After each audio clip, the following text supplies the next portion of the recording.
Hi everyone, welcome back to the Jodoo Masterclass series. Today, we are diving into some key parts of designing a workflow. Let's kick things off with the fundamental difference between a form and a workflow. They look similar, and in fact, they can be converted into one another. The major difference lies in the workflow section, which means that every node has a person or several persons in charge. Let's see this in action. Open this product information form. Okay, we are filling out.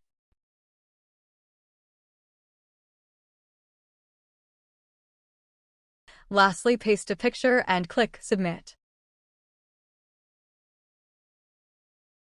As soon as we submit the form, the data is instantly collected and appears right here in the Manage Data. Now, let's look at a workflow. This is a leave application process. Let's say an employee named Lynn needs to take sick leave.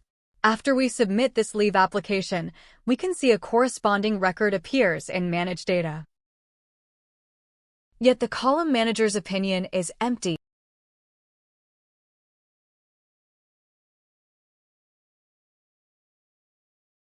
and the workflow status is in progress. Then we switch to the manager's account. Here in My Tasks, the leave application from Lynn is in process status and waiting for the approval. We click on Approve and submit it.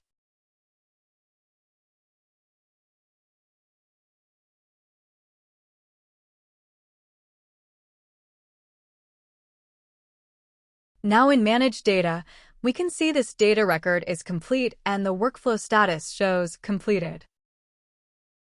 Next up, let's have a brief look at these nodes before we start working on the workflow. By default, a workflow has a start and end node. They are automatically included in the workflow and cannot be deleted. The most fundamental node is the task node. You can drag and drop it onto the canvas. Task nodes are used to represent each step of your workflow. For example, in this business trip workflow, a manager's approval step would be a task node. Click this task node and on the right, you can select who would be the charger of this node in Node Approver. Let's say Erica is the leader of this applicant and in charge of her business trip approval. So here we choose Erica. Child workflow is useful when you have two closely related tasks. For example, you can set an automatic reimbursement request after business travel. When someone returns from a business trip, they would typically initiate a reimbursement request for the travel expenses. Click this Child Workflow node, set the Child Workflow Initiator as the initiator of this business trip workflow, and set the Child Workflow form as reimbursement. This way, once a travel request is approved, a child workflow will automatically be initiated for the employee to submit the reimbursement request. CC node is used to send copies of the workflow results to relevant members, ensuring transparency and collaboration. For instance, you can drag and drop a CC node besides the travel request approval node and connect them. Then you can select who will get CC. Here we choose Workflow Initiator, namely, the applicant. This way, the result of the travel request will be sent to the applicant as soon as the manager approves/disapproves. Additionally, you can create a plugin node to integrate plugins. For example, you can add a plugin node with an email plugin to send a customized email to notify the employee. Now, let's explore what we can configure inside a node. When we click on a certain node, its Properties panel opens up on the right. Let's start with field permissions. Field permissions here are much like those in the Forms field properties. It determines if the approver for this specific node can view or edit the fields. In a workflow, you need to set what members can view and edit in the node properties. For example, in this leave application workflow, the submitter might not need to see the field Opinion of the direct manager on the starting node, so you can set this field invisible by unchecking the View box.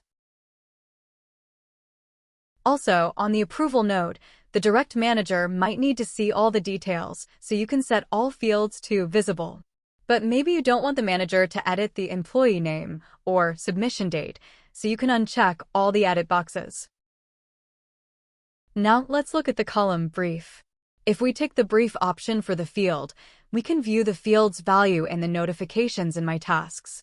A maximum of 6 fields can be ticked. Let's tick employee name, start date, end date, and reasons as brief fields. Now let's switch back to the manager's account. Click on the card My Tasks. On the right column here, you can see the applicant's name, the type of leave, the start date and end date right here without even opening the form. This allows approvers to quickly understand the task's context and make faster decisions. Next up is the Node Approver. Click on an approval node. You can define who is going to review the request at this node. We'll just briefly touch on this, as we have a dedicated video coming up that will dive deep into all the advanced approver settings. Finally, let's talk about node actions. Still in this leave application workflow, choose the approval node and click on the node actions in Node Properties on the right. Then you can see workflow nodes can be configured with 9 types of node actions, including basic actions like submit, to pass it to the next step, stash, to save the current progress in My Tasks and handle it later. And importantly, return and transfer. Return allows an approver to send the request back to a previous node, usually the applicant, for modification. Let's say the employee submitted a leave application, but forgot to attach a required doctor's note for their sick leave.